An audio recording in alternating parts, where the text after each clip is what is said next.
Why should the South Africans who are facing these brutal situations and being persecuted by their own government not also be allowed their safety? Whites are now living in poverty in greater numbers, with an estimated 400,000 of them living in squatter camps. It's not politically correct to talk about the genocide of white people by a black majority government, but that's what's going on in South Africa. There is a horrific and purposeful genocide going on against white South Africans. Queensland Liberal Andrew Laming says he's been worried by reports white farmers were victims of state-sponsored persecution. By mercenaries who have potentially been trained by the state. 47 farmers in South Africa get killed by ANC-connected communists. This is government-sanctioned murder. Yeah. They are now targeted for murder, targeted for extinction. It is a policy of racism and genocide. And even people will say, oh, that's a conspiracy, that's a conspiracy. It's not a conspiracy. What's most important now is getting information like this out about what's happening to this persecuted minority that is constantly being threatened with genocide by the majority of their countrymen as well as by their very own government. There will be no white farmers left in South Africa within 3 years. Some say they don't have that long. The whites are being systematically cleansed from the land.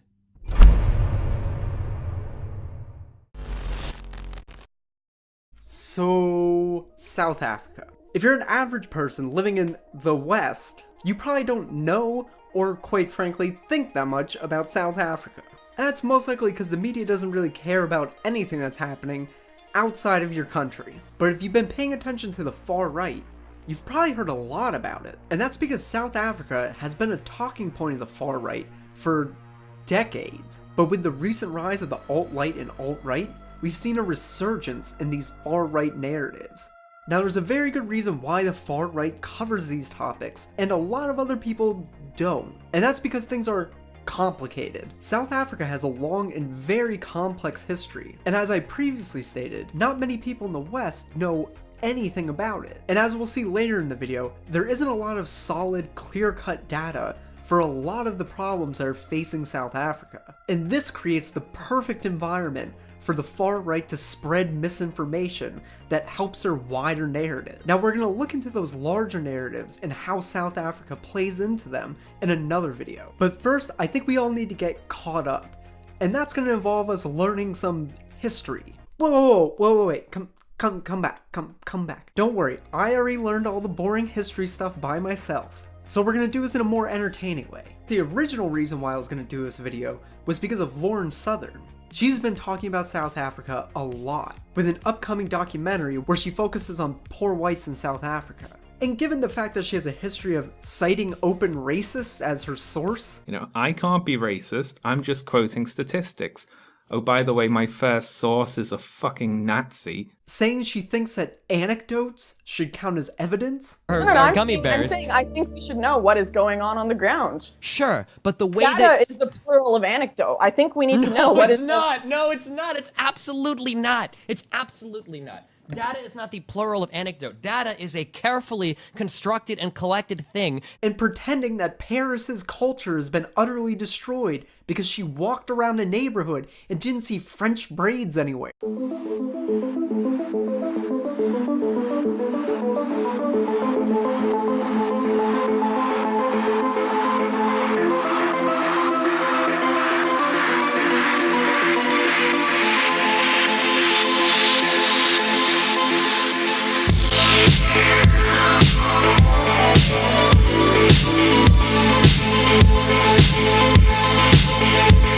I thought it would be a pretty easy and fun video to debunk, but then I found this, and it's a video where she's addressing why she's only focusing on white people in South Africa. And basically what she says is that the mainstream media is biased because they only cover black South Africans and not news about white South Africans. And because of this bias, she's going to create her own video that is also biased because it only focuses on white people and ignores black South Africans. Lauren, why are you only focusing on white people in this country? Why are you focusing on white murders, white struggle, all of this? Is it some sort of like, everyone in South Africa faces issues, the crime rates, they affect all the people. So why am I talking about white people? Well, there are two different reasons that I'm doing it. And the first one is the international coverage and what they decide to talk about. Entire families massacred, crucified, raped, and they're lucky if it makes the local freaking paper here. But I'm focusing specifically on this one story because the other media refuse to report on it. It is politically incorrect to report on it. It is just taboo to talk about. So based on that, as far as I'm concerned, she just admitted that she's purposefully creating a biased documentary. And that, combined with the fact that white South Africans are still far richer than black South Africans, and that the numbers of people that are in these shanty towns are vastly overstated, and from everything that we can see from her trailers, it seems like it's all just anecdotal interviews.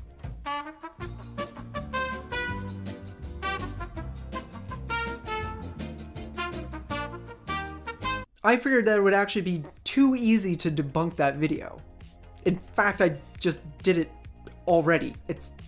Her whole documentary is debunked. So that brings us to this video by Stefan Molyneux, because it's actually one of the most comprehensive videos that I found on the topic. Stefan and Simon Roche, more on him later, basically cover the entire history of South Africa, and they managed to hit just about every single far-right talking point when it comes to South Africa. So this video was an utter buffet of bullshit. In fact, I'm not even going to be able to address everything that they either lie about or just muddy the waters on. So before we go any further, let's talk about Simon really quickly. This video is one of many that he appeared in during his US tour back in 2017. During this tour, he seemed to focus mainly on speaking with people from the alt-right. And that's because the reason for his tour was to raise funding for the organization that he works with, Swedlanders. Their mission is to gather resources and manpower to deal with what they claim is an impending white genocide in South Africa. But once you dig past all the fake and skewed statistics, you'll find out that this is all based on the prophecies of a man called Nicholas von Rensselaer, who was a Calvinist Boer who made a bunch of vague prophecies back during World War I. And in these prophecies, he predicted black people taking over South Africa, and then there being a war of atrocities between them and the whites, where a small number of whites eventually took control, issuing in a new paradise. He says the Afrikaners will rise again and regain their freedom. The nation will take their destiny into their own hands. There will be a great silence before the storm. I see a pail full of blood toppling, falling. And from the pail will rise the Fear flag to fly again over a free nation. So like I said, in this video they briefly covered the history of Africa, but we're going to skip forward a little bit, so let me catch you up to speed. Unfortunately, a lot of the time when we look at African history, we tend to do it through the lens of when white people showed up. And because of the topics we're covering, we're going to be doing that in this case. So the TLDR is that in 1852, the very first Dutch settlers landed on the Cape of South Africa. And after that, French and German settlers also showed up. These people would go on to form the core of the Boer people, later known as Afrikaners. It's important to distinguish the difference between them and the English who later showed up, because those two groups never got along. And eventually, these groups of people started to push further and further into the interior of South Africa. 125 years down the line, here comes a commander of the fort at the Cape of Good Hope, Cape Town, and he wanted to engage in the slave trade, but there were no broad-shouldered, black-skinned people to be exploited. He wanted to get his hands on slaves, and it took him 2 years to find the first black-skinned people between Cape Town and the slave trading ports on the upper east coast of Africa. He found them on the Great Fish River of South Africa. So that means that around about 45%, perhaps a little bit more, of South Africa had never been occupied by the black people of the time. So this is one of the first big narratives to pop up. And we see that both Simon and Stefan make sure to push on this point multiple times. So at that point in time, 1838 was when there was first big conflict between the Boers who'd gone into the hinterland and the black tribes who were beyond the Great Fish River in that sort of 50%, 55% of South Africa that was indeed occupied, although by this time, as recorded extensively by particularly the London Missionary Society in journal after journal and report after report, the hinterland was utterly depopulated.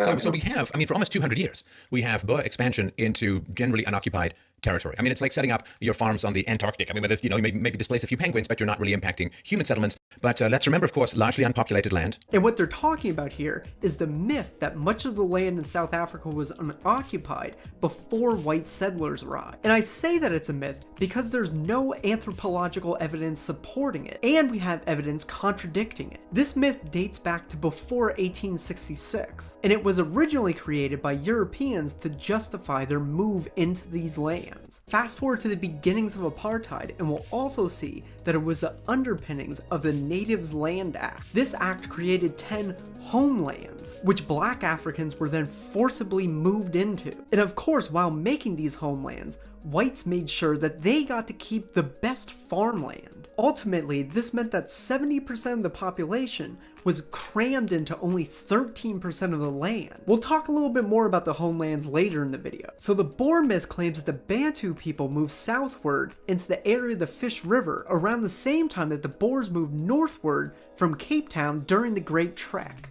But archaeological evidence shows that the Bantu people existed in the area as early as 300 CE, with a second migration in the 12th century. That was 400 years before the Boers showed up in the 17th century. And in those 400 years, they intermixed with the Khoisan people who already existed there for over a millennia before the Boers showed up. The British, now having annexed South Africa, succeeding eventually in beating these 45,000 militiamen, conducted a census, as good colonialists do, and they recorded a black population at the time of just about 2 million souls. In 1950, they famously did a census of their own, again to assess for themselves what resources they were taking over in the country, and the black population was then 5 million. The white population was just about 2 million.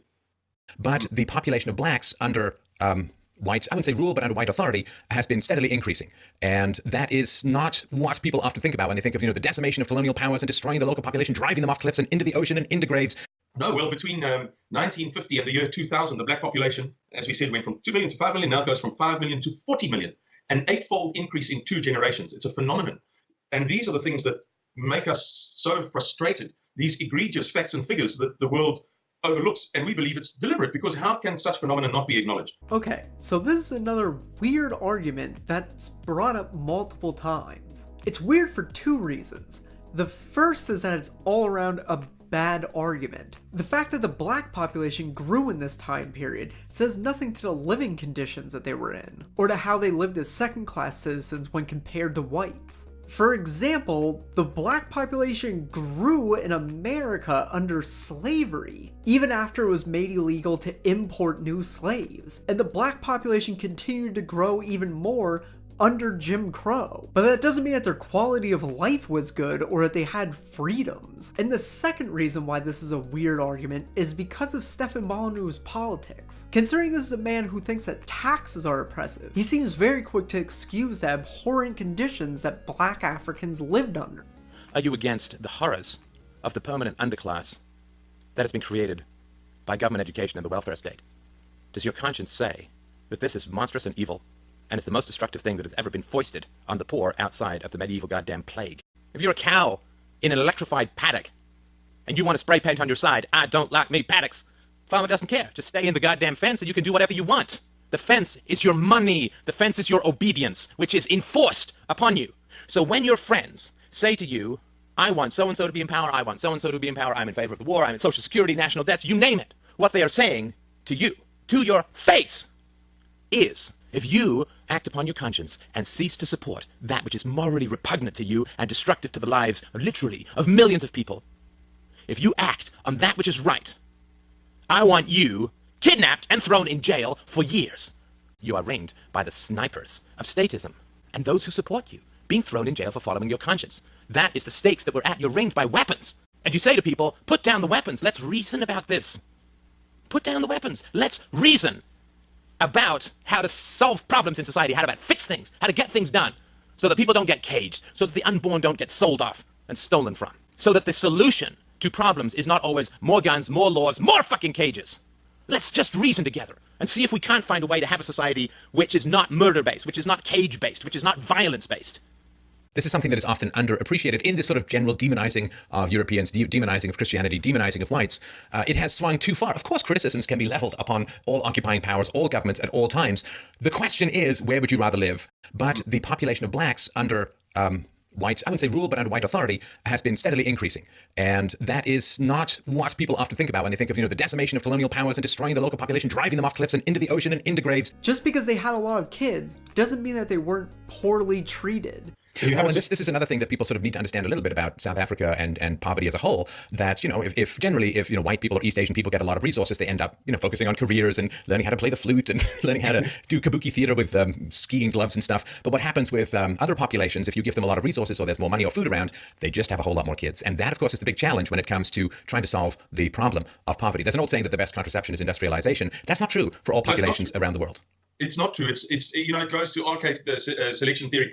The simple reality is that some people will react to it in a certain way and other people will react to it in a different way. Okay, so this argument goes by really quick, and most people wouldn't even think that much of it. But both Simon and Stefan know who they're messaging towards. And the alt-right is all about this. And that's because these are alt-right race realist memes, specifically the RK selection theory. So the point here is to imply that black people will inherently invest a small amount of resources in many children, rather than invest a large amount of resources in a few number of children, like whites. And when they have resources, they'll squander them. The other thing that they like to ignore is that RK selection theory doesn't apply to different races of humans. In scientific terms, it applies to different species, their reproductive organs, and how their offspring develop after birth. Now, there are some people in the race realist community who try to argue that black people are actually a different species. So arguably, we could arguably be considered different species. This is not to mention the amount of separate evolution that we've gone through individually, away from them. And but we are definitely, by any standard of the imagination, different subspecies. I think that's perfectly reasonable.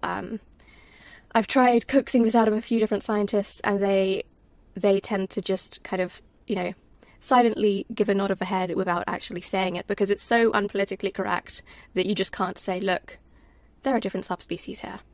But I thought it was particularly funny. There's this guy on Twitter I'm following, he's a Chinese guy, and every now and again he tweets, Chinese women, do not mate with other species. It ruins integrity of Chinese species. So. And there are others who have abandoned this on a biological sense, and have instead created the idea of psychological RK selection theory, which doesn't have any evidence behind it, and ignores that for humans, environmental factors have bigger consequences than biological differences.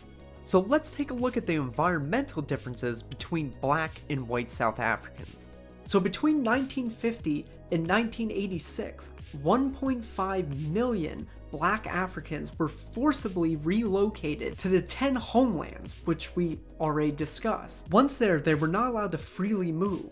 They could only leave a homeland if given permission. They also had to carry passports at all times, and were regularly beaten by police if found outside of the homelands. The passes have been enforced in South Africa for a very long time amongst the main, and it has become very clear that the pass system in South Africa is the basis of forced and cheap labor. Now, to impose such a system on the African women is to create hardships. African women will have to produce these passes on demand.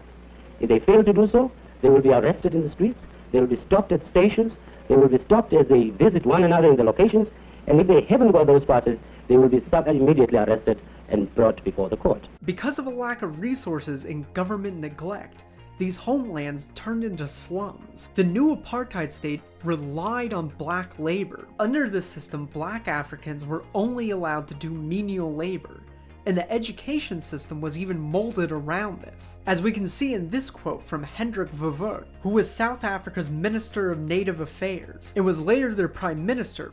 There is no place for the Bantu in the European community above the level of certain forms of labor. What is the use of teaching the Bantu child mathematics when it cannot use it in practice? That is quite absurd. Education must train people in accordance with opportunities in their life, according to the sphere in which they live. He then went on to help pass the Bantu Education Act of 1953. This act ensured that whites would always get better access to education than black people. Black schools only received a fifth of what white schools were given. This is because he thought that black children should only be educated to the level that they could be wood haulers and water drawers. This is one of the roots that still haunts South Africa to this very day. Remember, we're not even a generation removed from the end of apartheid, so large portions of the black population stepped into freedom with very little education, which is one of the reasons why we still see such a big income gap. And as we can see in other countries, poorer people tend to have more children, and as they become wealthier, they have fewer children. This is currently happening in South Africa as more and more black people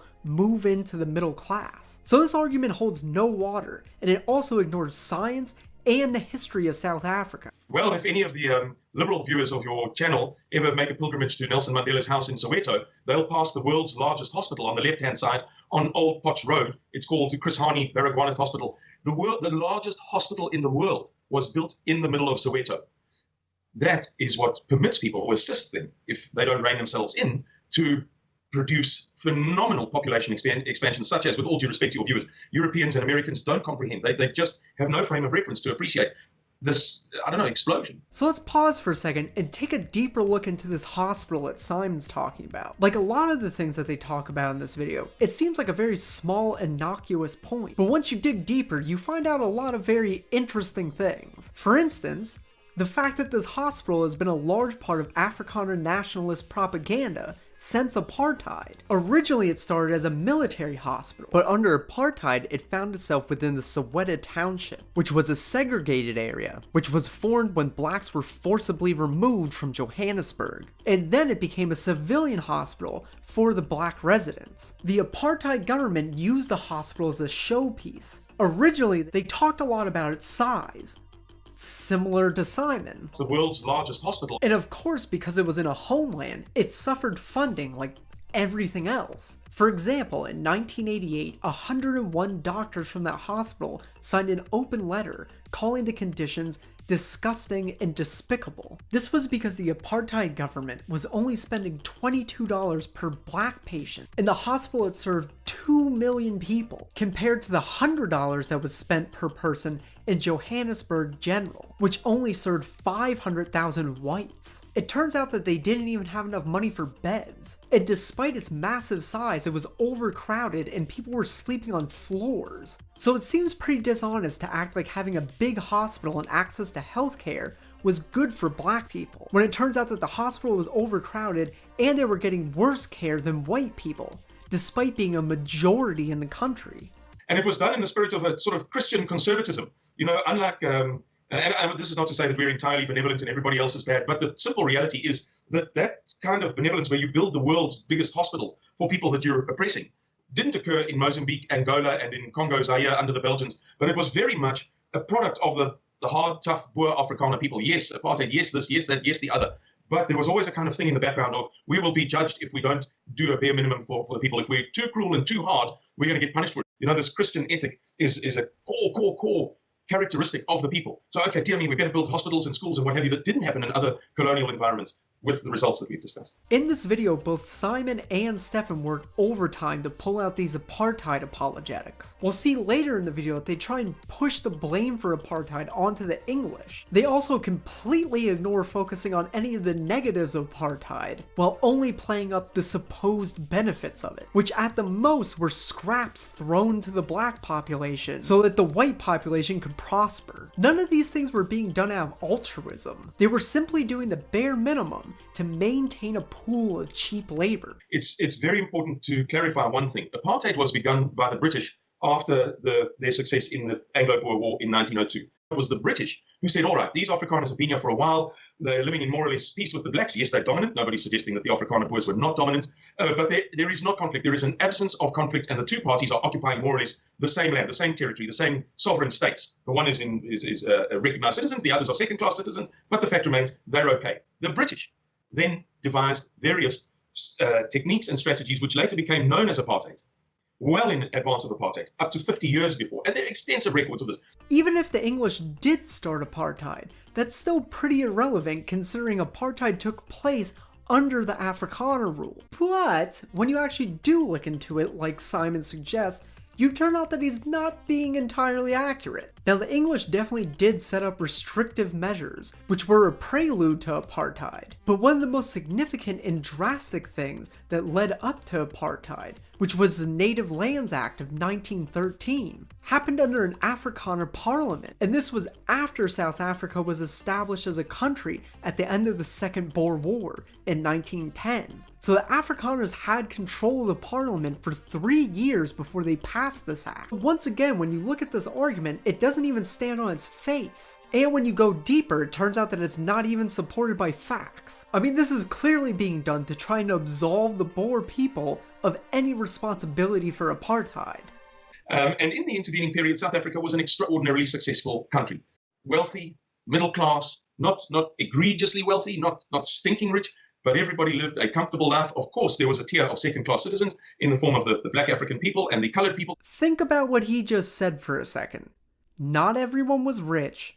There was a comfortable middle class. Of course, there were some second-class citizens, but everyone lived comfortably. That is, unless you were 70% of the population who were living in militarized slums. Fuck you, Simon. And this has nothing to do with any particular preference for any race or ethnicity. My particular concern is as much for the blacks in South Africa as it is for any other group. Because if the general idea that population swells because higher IQ groups are in charge, and then if those higher IQ groups are displaced, then what happens is the conditions that have allowed for the creation of the larger population, if those begin to fall apart, then you face the death of millions of people, through starvation, through war, through disease, through infant mortality. You create you set the stage for a staggering amount of suffering. And so the idea that, we've just got rid of apartheid and now everything's going to be sunshine, roses and magic ponies is extraordinarily dangerous, because there is a large population right now in South Africa and in other places, of course. And if the conditions can't be continued to be met that allow for the continuance of that high population, let alone its increase,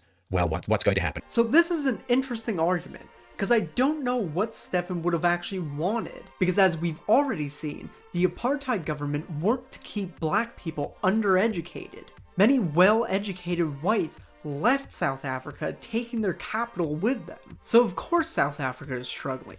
It's suffering the ripple effects of apartheid to this very day. You would think that someone like Stefan, who's so preoccupied with the tyranny of governments, would value freedoms more highly. He's essentially saying that it was okay that black people were oppressed because they were able to have a better life than other Africans. I mean, he's also generalizing the IQ of all the black people living in South Africa.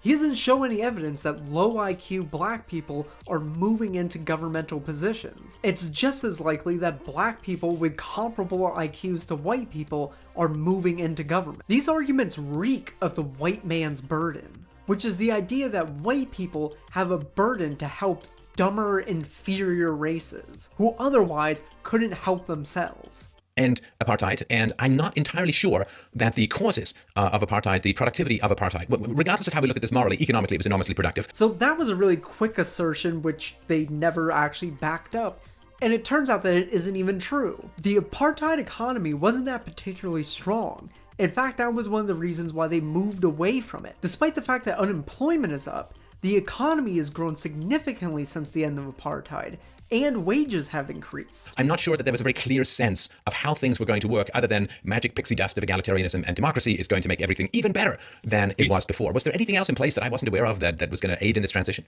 No, not at all, Stefan. You know that the whites handing over power is very much to do with this conservative Christian ethic thing. It was relatively easy to persuade people to do this unprecedented thing. I mean, almost unprecedented in history, where a group of people says, oh, all right then, we feel so guilty, we're so bad, we're such nasty people, go on, you can have it. Of course, there were many people who said this is going to end badly. But by and large, people didn't want to be responsible for being the bad guy. What they had done, what was necessary, built this terrific society, this exceptional society, and then started to think, well, maybe, we've been a bit too nasty. So it was quite easy to twist people's perspective, from inside apartheid to outside in a moment. Now, the argument that it was some type of Christian white guilt that led to the end of apartheid is pretty ridiculous because there were a number of factors, from outside international sanctions against South Africa to the fall of communism, which relieved a lot of fears, and also the increase of clashes and riots that killed hundreds of people, which sprung up around the assassination of anti-apartheid activists. All of these things were contributing factors. To say that it was just because of white guilt is patently absurd. And let's talk a little bit about the crime. The crime is, for those who, maybe if you live in inner cities in America or other places, it's somewhat comprehensible, but for most of us, the level of crime, the fear of being outside your own home, the fear sometimes of being inside your own home, the need for sort of barbed wire and safe rooms and weaponry and so on. Let's have a look. Just give us walk us through the numbers of murders under apartheid versus the number of murders occurring every year in South Africa at the moment. I think that the best reference point that I can give is that South Africa was known for the fact that nobody had garden walls during apartheid. And that's indicative of just how safe it was to live in South Africa. Now, everything has changed quite drastically. So this is a pretty weird anecdotal argument that he's making about walls around people's houses, which I don't even know how to verify. But even assuming that it is true, the reason why people didn't have walls around their homes before is pretty clear.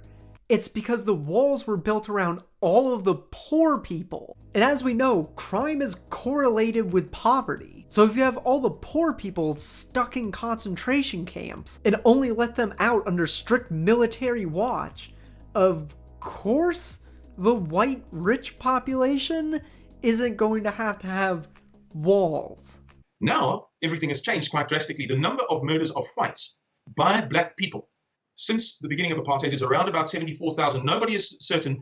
The best extrapolations and records show something like 74,000. The danger multiple is 0.44, meaning that as a three-year-old South African little girl, white girl, or as a 90-year-old granny, you stand just about half the chance of being murdered as you would have if you'd fought as a soldier in the Vietnam War. Okay, so now we're getting into the really dangerous memes. The first thing to note is that crime statistics in South Africa are very poorly kept. So nobody has a really clear picture of the crime rates for anything in South Africa. Neither Simon's numbers or my numbers are based on solid data. Everything that I was able to find was working with the best numbers available, but none of them are exact. And crime absolutely is an issue in South Africa. It's hard to find any solid numbers for crimes like theft and rape, for example. But we do know that those rates, along with the murder rate, are higher than those in Western countries. But the interesting thing is that murder rates have been on a steady decline since the end of apartheid. So despite the crime rate being very high, it's significantly lower than it was under the apartheid system. In fact, we can see that at the end of apartheid in 1994, there were an average of 74 murders a day. That has dropped to 49 per day in 2015, despite a population growth of about 40%.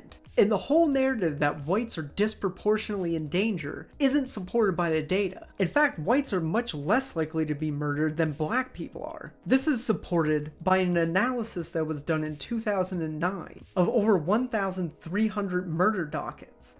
This analysis found that over 80% of those cases, the victims were Africans.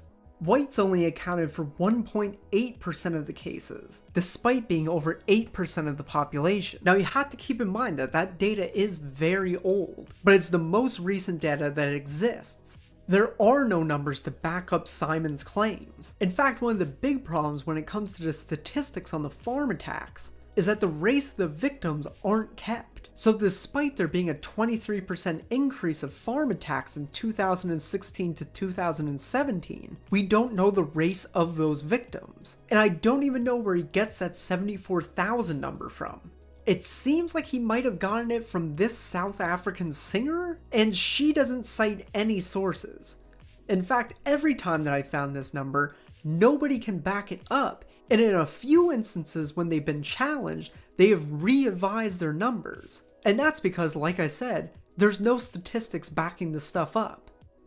Well, and the sentiment, this is even as of 2002, 60% of South Africans said that life was better under apartheid, which had only ended 8 years earlier. And then, this is when, to me, it's sort of like a trajectory. Like when a society is going up and a decision is made that fundamentally undermines the forward or upward progress of that society, there's momentum. The infrastructure doesn't fall apart all at once, and the economy doesn't collapse all at once. It slowly goes out of focus, like eyesight in your 50s or something. Like it slowly goes out of focus. And so even just 8 years after the end, 60% of people said that it was better under apartheid. Okay, now this one was a real rabbit hole. Mostly because none of the claims that anybody makes in this video are supported by citations anywhere. By the way, if you want to do any further reading, I've left links in the description to everything that I've talked about, citing all of my sources, because I actually care about facts. So this 60% number that Stefan quotes most likely comes from this Guardian article, but it turns out that when you actually dig into the survey that they reference, you won't find that figure anywhere. The two questions that you will find are government under apartheid, where a majority, 57.8, rated apartheid under a 4, on a scale where worst was a 0 and the best was a 10.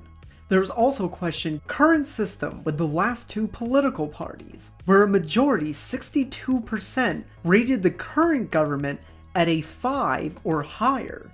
When asked, is your life today better, about the same, or worse than it was under apartheid, 48.1% said that it was better or much better, and only 29.7% said that it was worse or much worse. And data as recent as 2016 supports this, although the favorability numbers are slightly lower. So Stefan's 60% claim is completely wrong. And here's an example, another statistic that people really need to digest. More people are murdered in 1 week under African rule than died under detention of the Afrikaner government over the course of 40 years. More people are murdered in 1 week than who died in detention under the Afrikaner government over 40 years. God bless you for saying it, Stefan, because people don't know this. And I mean it very sincerely. You are doing something, with all due respect, I doubt, appreciate fully what you're doing by exposing these truths. Okay, so once again, this just isn't a statistic. He's probably reading this straight out of an article on the National Review, but the problem is that they don't cite any data, and that's because they're just quoting something that a woman named Alana Mercer has said. Who's Alana Mercer, you might ask? Well, she regularly writes for Jared Taylor's American Renaissance, with articles that have quotes such as this. Let not the swirl of statistics conceal the flesh and blood causalities of this black-on-white offensive. South Africa's farmers undeniably are the focus of ethnocide. Contrary to the Syrians and Somalis streaming into the United States, they would make fabulous refugees, President Trump. And this. An aging white population is speeding up diversity, blared a headline in The Hill. The reverse is likely true.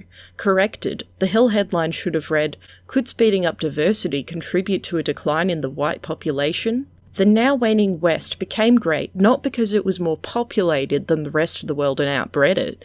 The West was great because of its human capital, innovation, exploration, science, philosophy, because of superior ideas and the willingness to defend such civilization. And she's also the author of Into the Cannibal's Pot, Lessons for America from Post-Apartheid South Africa. Gee, that sounds like a fucking unbiased source. And even if these numbers did exist, who cares? Because ultimately he's comparing two totally different things. One is a murder rate of the entire population, and the other is a murder rate of people detained by a government who are under their oversight. But I guess if we had to take all of that into account, we wouldn't be able to push the narrative that blacks are inherently a bunch of violent savages. Now, would we? So let's take a quick detour to something that is not reported on much in the West, which is these the farm murders. And here we're going to bring in the term which many experts have brought into. It's not just a term that we have been bandying back and forth, but this question of genocide. And according to the Human Rights Organization, Genocide Watch, South Africa is at a pre-genocide stage 6 of 8, which is preparation. And 8, of course, is extermination. So you never want to be anywhere on that continuum, but you sure as hell don't want to be closer to 8 than you are to 1. So a small amount of credit to Stefan here. He doesn't actually cite Genocide Watch as saying that there's currently a white genocide in South Africa, as many Afrikaner nationalists, open racists, and Simon himself has said. But he and Simon are still overstating the significance of this Genocide Watch rating. The first thing to keep in mind is that just because it's at a 6 now, doesn't mean that it's going to progress.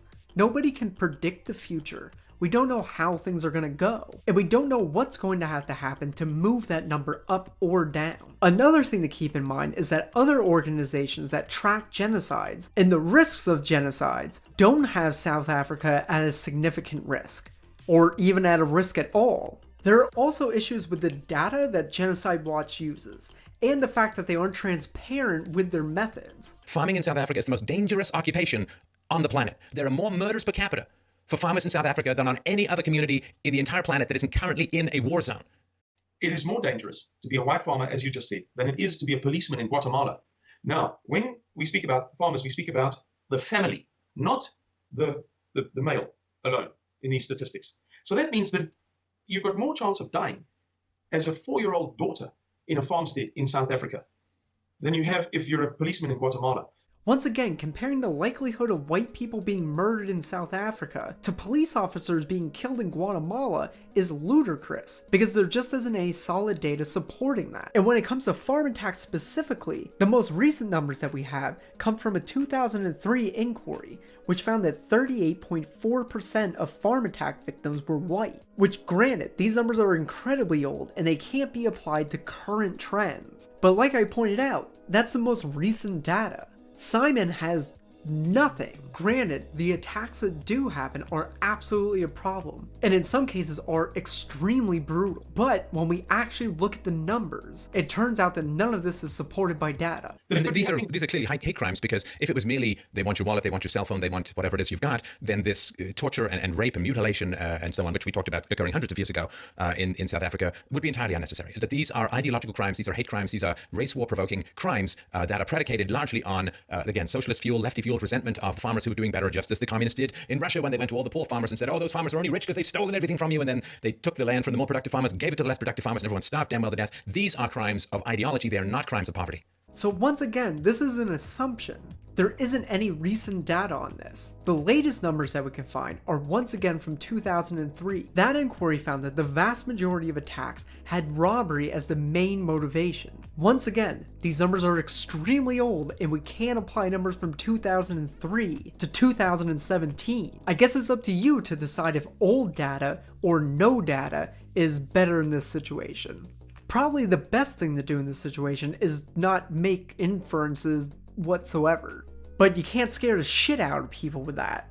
So, if there is, as has been talked about by a variety of government representatives, a forced nationalization of this land, how does this not become a race war? I can't imagine, knowing what I do about the Afrikaners, that a lot of them are just going to say, well, that's fine, we'll give up our land, we'll go live in the squatter camps along with hundreds of thousands of other whites that have been rendered unemployable by more than 100 segregation race-based laws that have come into effect since the end of apartheid, even more than they were under apartheid. Whoa.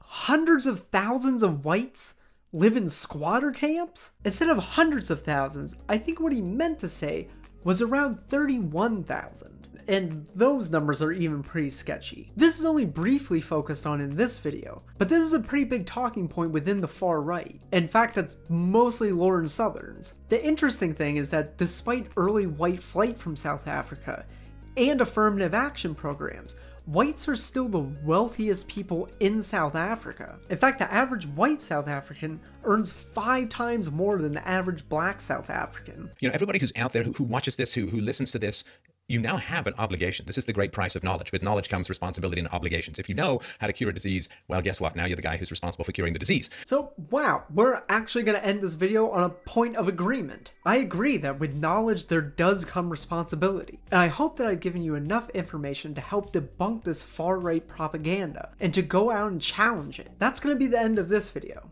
In the second part, we're going to explore how these narratives work outside of South Africa, and where they fit into the larger far-right narrative. Since you've made it to the end of this video, which I want to thank you very much for sticking it out, I think it's safe to say that you found this video useful. If you did, please give it a like and tell me what you thought of it in the comments below. And please consider sharing this, either to like-minded people, or people who might be challenged by it. And if you really like this video, please consider becoming a patron to help me make future, higher quality videos.